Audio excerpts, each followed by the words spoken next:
problem is, once I read a book from the TBR trolley, I then have to move it to my shelf and I have no space.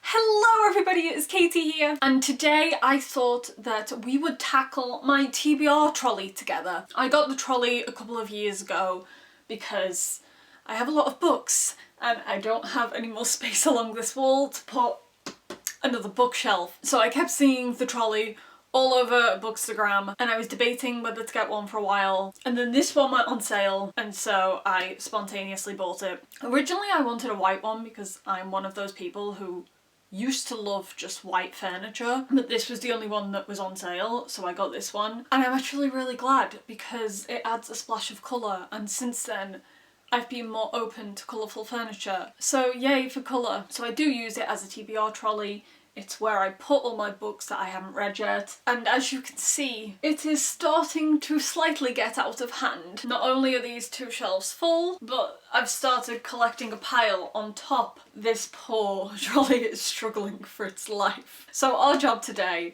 is to reduce the number of books that I have standing on this thing. Obviously I would love to read every book on this trolley, but I've been a big rereader over the past couple of years, so I don't just automatically pick up books I haven't read before. Otherwise I'd be able to get through the trolley in quick succession. But what I thought I'd do is narrow it down to a smaller list of ones from here that I would really love to read before the end of the year. And then as 2024 comes to a close, we can check back in and see how many of them I actually managed to get through. My problem is that I'm constantly adding new books, so I'll probably just end up reading them immediately instead of the ones that I've picked out. And this is how some of these books have ended up being stuck here for literally years. So first up, one that I really would love to get to this year is Lost Boy by Christina Henry. I know there's quite a few Peter Pan retellings out there in the world, but I haven't actually read one yet, despite loving the original story. I think a big reason for that is for about 7 years at this point, I have been planning my own Peter Pan retelling, and every year I tell myself that I'm finally going to write it and then it never happens. But Peter Pan is actually in the public domain now, so people have a lot more creative freedom when it comes to the story. So I figured this year I would actually try to write this story that I've been trying to write for so long. But before I do that, I would like to read some other retellings of Peter Pan. This is the first one that I was able to pick up in the shop. I do have a couple others on my list, the main one being Peter Darling, but I'm struggling to find somewhere that actually sells it. So since this one was easily available, this is the one I bought, and this will hopefully be the one I read first. The next one I'm determined to get through is The Ghosts We Keep by Mason Deaver. I got this book at a time when I was dealing with grief myself, so I was torn between wanting to read books that focused on grief because it was helping me, but also being scared too, just in case I had a complete breakdown. But eventually I would like to compile my own list of books that revolve around grief and maybe film a video about them. So that's why I really do want to get through this one. Also, I Wish You All the Best is one of my favourite YA contemporaries, so I do want to read something else by Mason Deaver. The third book is An Enchantment of Ravens by Margaret Rogerson. I've said it on here before, but once I read Sorcery of Thorns, I completely fell in love with it. It became one of my all-time favourite stories, but I am yet to read anything else by Margaret Rogerson, so this year I'm determined to get through her other stories. I don't own Vespertine yet, so this will be the one that I get to first, hopefully. So next up we have Gideon the Ninth. I can't believe I haven't read this book yet. I've been meaning to for ages because I see nothing but good things about it, and when I was in the bookshop, the cashier actually recommended this one to me based on the other books I usually buy. So I do think I'm going to love it, I just haven't actually picked it up yet. Over the past couple of years, I've struggled a little bit more with fantasy books. Even though fantasy is my favourite genre, I've just been in sort of a slump when it comes to fantasy. You know, those first 100 pages are always so intimidating. But I feel like last year I definitely got back into the fantasy zone, so I'm ready to start reading new fantasies, and this is one that I'm determined to get to. Should we do one more and round it up at 5? Does 5 seem like a good number?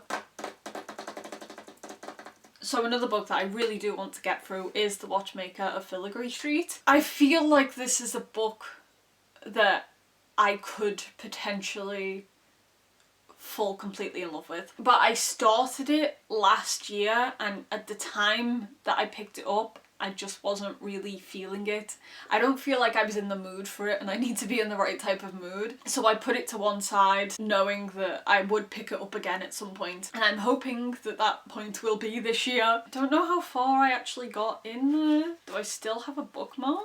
Apparently, according to the little Kim Taeyong that I slipped in here, I got to page 45. So I didn't really get very far. But I'll pick it back up, read it again from the start, and hopefully I will enjoy it. So I am actually going to go for 6, just because there's a book on here that I've had here for years and it's time to go. And that is Eliza and Her Monsters. I used to see this book absolutely everywhere, especially on Tumblr. When I was more active in the book community on Tumblr, I feel like a lot of people found this one very relatable. I'm just hoping that it's still relatable now, that it's aged well enough, because I feel like books that were published in the 2014 to 2018 time period either age well or age really badly. You know, we used to love quite a lot of cringe books, but yeah, it is time for this one to get off the TBR shelf. So there we go, that's 6 books. We've made quite a dent in the trolley. See, I'm looking at the rest of them and I'm like, but maybe